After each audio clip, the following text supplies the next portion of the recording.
Arsenal dropped points again, but who is to blame? Let's talk about it. Now, I'm kind of getting a bit fed up of having to talk about Arsenal not being as good as they should be. The Aston Villa draw in many ways is one of the most annoying results of the season, not only because it's Aston Villa yet again causing us problems, but it's the fact that we actually played well given the circumstances the club is in for a lot of the game and just threw it away. And it feels like we are not getting some luck, but also we're not playing well enough to actually deserve that luck in the first place. Now, one of the main things that I took away from that game is Arsenal do not have that clutch factor they had once ago. Now, I actually think performance-wise, as a full 90 compared to a lot of the games at this point last year, I actually think it's very similar. I think we play in similar ways. I think we give up the same amount of chances, but also have the same amount of chances as a team. However, this year, I think it is critical that it's been a lot more of a concern because obviously our strikers and attackers aren't on good form. Most of the best ones are out, such as Saka, and some of the defensive situations that we've been in haven't been great. Now, I still think the defense overall is great, and I think obviously Saliba not being there was a big miss, but I do think there is responsibility on Arteta in that instance for what he did. Now, we all know Thomas Partey is not a right back, and I've defended him before because I actually thought he defended pretty well in some games, but it's quite clear that the last few games he's played there, he has been the reason Arsenal have dropped points. You know, we can blame on other people, and a lot of people will because they like certain players, but ultimately Thomas Partey's inability to mark anyone from crosses just caused us to just not be good enough. Now, is that all on Partey? No, in my opinion, Arteta should have known that Partey can't play right back after the months and weeks we've seen him play there and he can't do it, and he should have just played Kivior in centre back and Timber right back. Now, I know a lot of people are going to complain and say, well, if Kivior's playing, the same problems might have happened, which is a valid concern. I do think that is the case. However, we haven't seen Kivior in centre back in a while now, and we've seen Partey in right back, and that is not improving the team. And at least in Timber being in right back position will help us on the ball and going forward, which, okay, yeah, wasn't a major concern in this game overall, but when we needed that goal in the late minutes, it didn't really come. Now, first of all, I know that I'm someone that also defends Kai Havertz a lot, and I know a lot of people are very frustrated. I always get a lot of messages and people talk to me about he should leave the club, he's a disgrace, but ultimately it's because of the handball situation, which in my opinion, I don't think Marino's shot is that good, and it kind of comes off his hand and goes in, and it is what it is at the end of the day. I don't really think Havertz could have done much in that situation. I also think we all know the player Havertz is. He had a big purple patch, I think, at the end of last year and was brilliant, but he isn't a player that realistically Arsenal need right now in that setup up front. He comes to the ball, he comes close, he sets other people up, which is fine when you've got people like Bukayo Saka and Odegaard on incredible form and playing for the club, but we just do not have that. And for him to be the main man for the team is a major concern, which cannot be consistent throughout. But he is still our top goal scorer this season. You know, okay, yeah, he's probably played more than anyone up front, but he still scored more goals than a lot of players that have actually played and not done anything. And he's not the best player in the world, he's not the best finisher in the world, but I still think he's been good enough for Arsenal a long enough time to actually give him not criticism. And I think because he doesn't score and doesn't finish these chances, it's more clear that where his problems lie than some of the other players in the team that seamlessly don't get a criticism at all. Now, for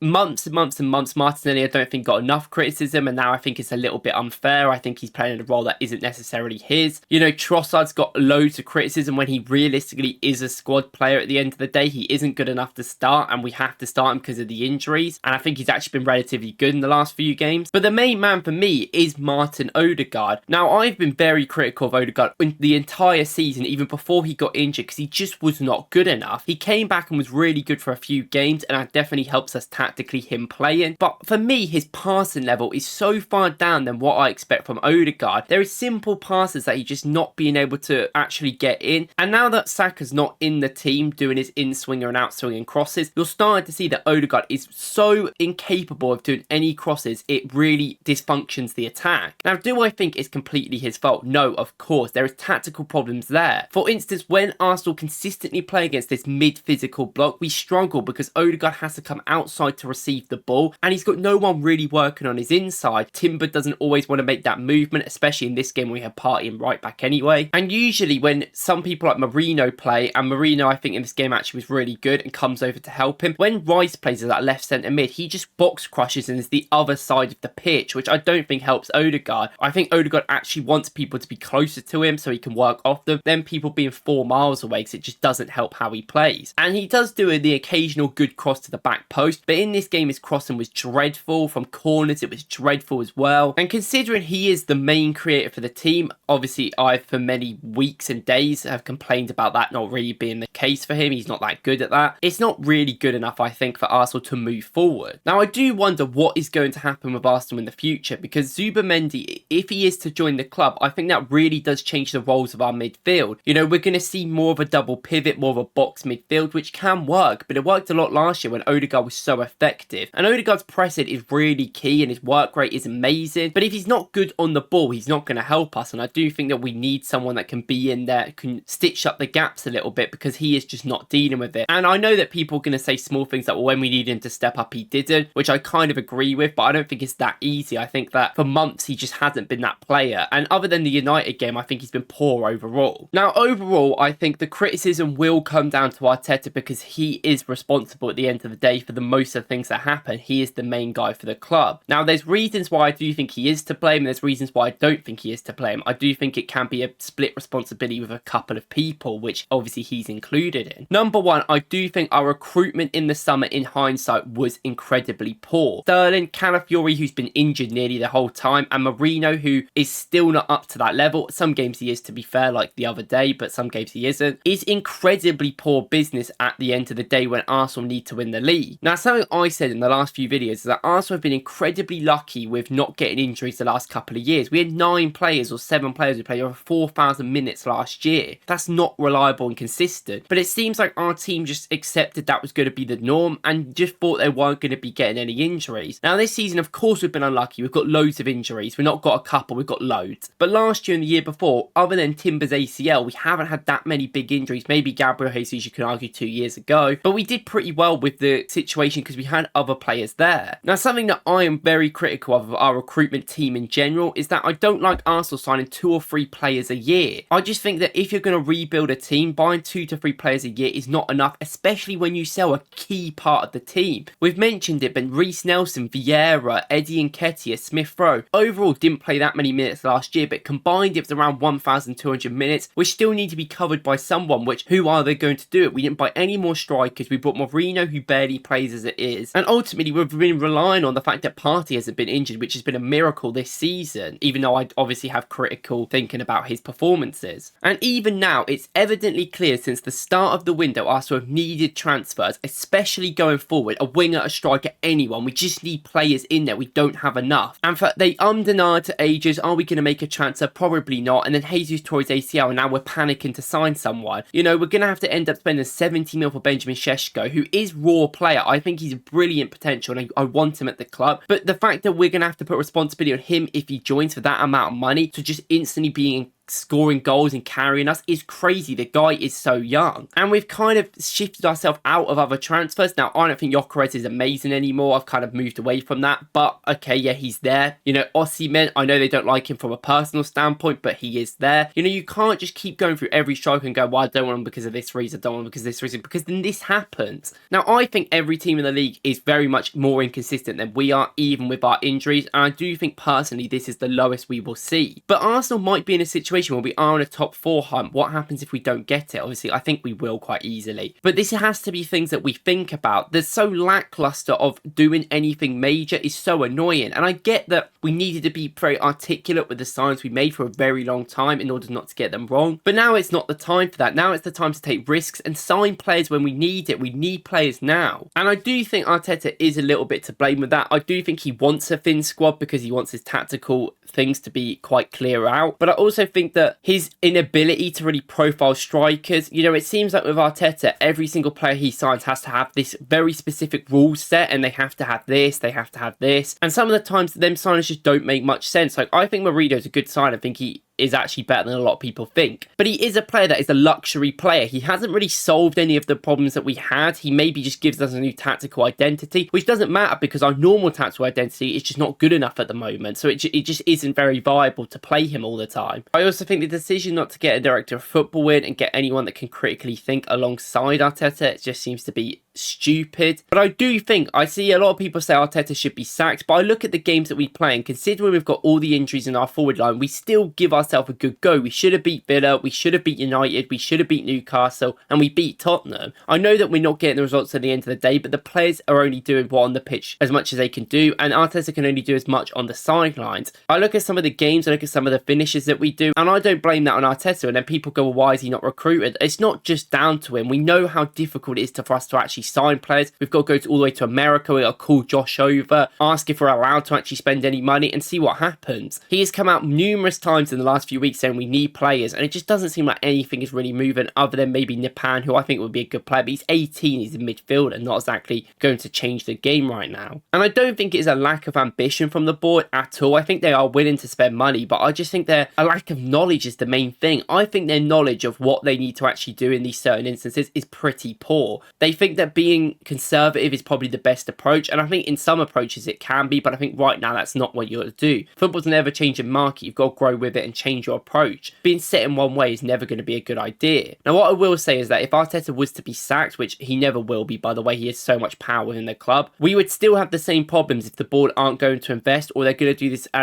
risk-adverse system. No, I don't think Šeško's going to stop all the problems in the world, but I do think that given the striker market is not the best, and given he is going to be young and going to improve, you have to make these signings early and take these risks. Now, of course, we took the risk with people like Fabio Vieira, Lokonga, you could argue. You know, some risks don't prove well, and that's just how it is, and sometimes you've got to take the punches. Now, I'm so sick of talking about, is Arsenal in the title race? Can we win the league? Because who actually knows at this point? Every week I think Arsenal are getting better, and then we do stuff like this where we actually play well and we just throw it away because we make the same mistakes that we've made over and over again with the same players. That is down to the manager in many aspects, but it's also down to the players that have to be better. The injury problems we have are ridiculous. You know, we've got struggling with injuries everywhere, and then Saliba pulls up with a hamstring, and it's just getting worse and worse. But no, I do not think Arteta should be sacked, and I don't think anyone really should who actually thinks about it. You know, people come up with these hypothetical situations, but no one actually has any solutions for anything. Who's going to come in? Who's going to make the team better? Who's going to be able to adapt us?